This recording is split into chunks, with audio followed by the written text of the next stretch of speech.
नमस्कार दोस्तों, स्वागत है आप सभी का हमारे YouTube चैनल सीधा क्लास में। तो दोस्तों, आज की वीडियो बहुत खास होने वाली है क्योंकि आज की वीडियो में हम देखने वाले हैं क्लास 10 सामाजिक विज्ञान 2026 परीक्षा को लेकर काफ़ी ही ज़्यादा इम्पोर्टेंट क्वेश्चन जो आपके बोर्ड एग्जाम में हर एक साल आते हैं। तो चलिए पहले प्रश्न के साथ हम शुरुआत करेंगे।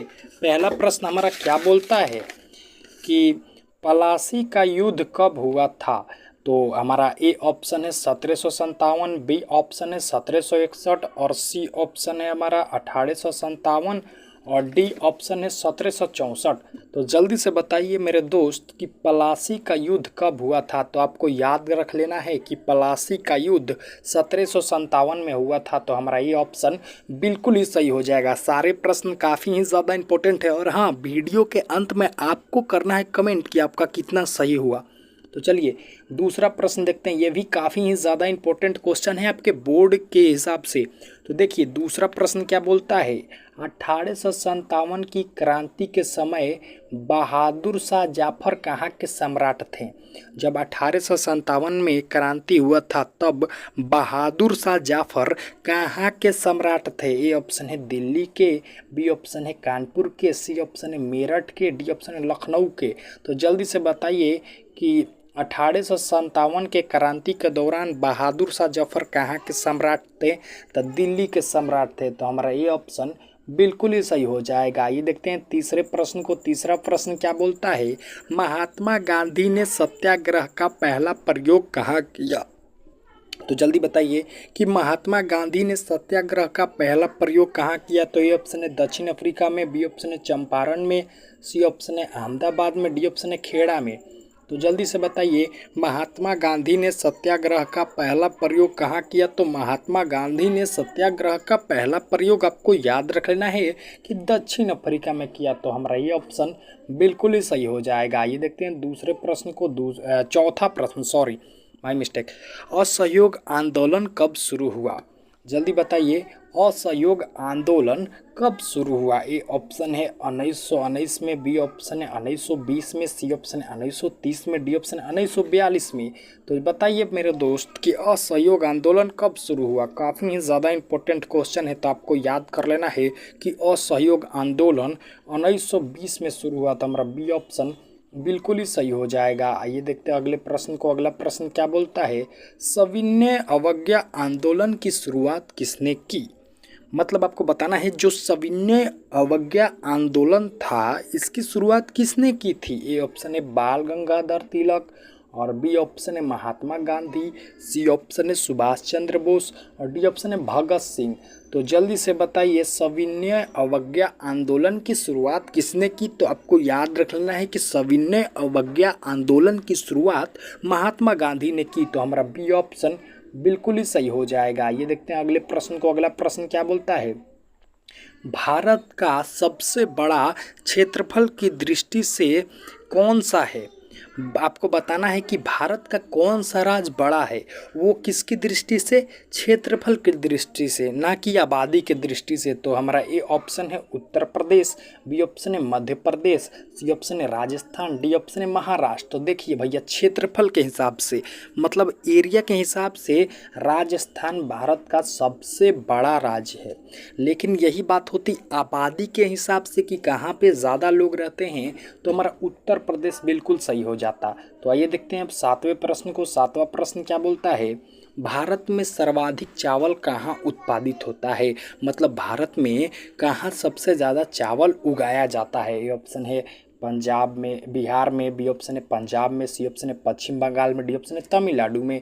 तो जल्दी से बताइए भारत में सर्वाधिक चावल कहाँ उत्पादित होता है। तो भारत में सर्वाधिक चावल आपको याद रख लेना है कि पश्चिम बंगाल में उत्पादित होता है। तो हमारा सी ऑप्शन बिल्कुल ही सही हो जाएगा। ये देखते हैं आठवें प्रश्न को। आठवां प्रश्न क्या बोलता है। भारत में ब्लैक साल्ट को क्या कहा जाता है। जल्दी बताइए भारत में ब्लैक साल्ट को क्या कहा जाता है। तो ये ऑप्शन है रेगुड़, बी ऑप्शन है लेटराइट और सी ऑप्शन है हमारा जलोद और डी ऑप्शन है कंकरीली। तो जल्दी बताइए भारत में ब्लैक साइल को क्या कहा जाता है। तो भैया रेगुड़ कहा जाता है। तो हमारा ये ऑप्शन बिल्कुल ही सही हो जाएगा। आइए देखते हैं नौवें प्रश्न को। नौवां प्रश्न क्या बोलता है। मानसूनी हवाएं भारत में कब आती हैं? जब ये मानसून का मौसम आता है तभी न मानसूनी हवा आएगा भाई। तो ए ऑप्शन है हमारा दिसंबर से जनवरी में, बी ऑप्शन है जून से सितंबर में, सी ऑप्शन है मार्च से अप्रैल में, अप्रैल से मार्च में, और यहाँ पे है अक्टूबर से नवंबर में। तो जल्दी से बताइए मानसूनी हवाएं भारत में कब आती हैं? तो मानसूनी हवाएं जून से सितंबर के बीच में आती हैं, जिसमें लू लग जाता है।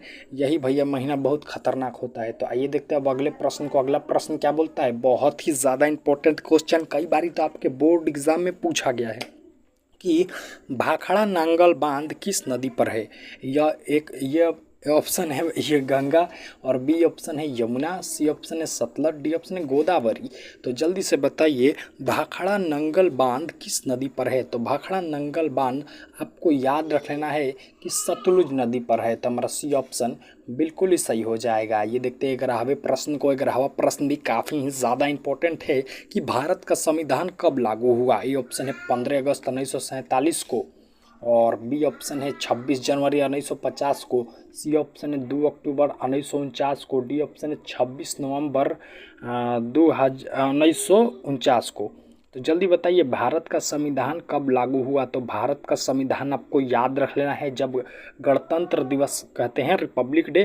तो भैया भारत का संविधान लागू हुआ था 26 जनवरी 1950 को।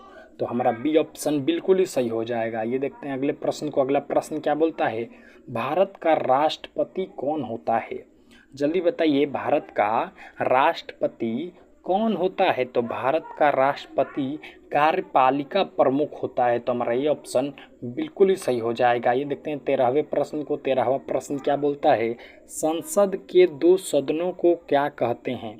जल्दी बताइए जो संसद में 2 सदन होते हैं ना भैया, उसे क्या कहते हैं? तो उसे हम लोकसभा और राज्यसभा कहते हैं। तो हमारा बी ऑप्शन बिल्कुल ही सही हो जाएगा। ये विधानसभा जो होता है ये हर एक राज्य में होता है, लेकिन लोकसभा राज्यसभा एक ही होता है, संसद में होता है, उस 2 सदन होता है, उसी को कहते हैं। अब देखिए 14वां प्रश्न क्या बोलता है?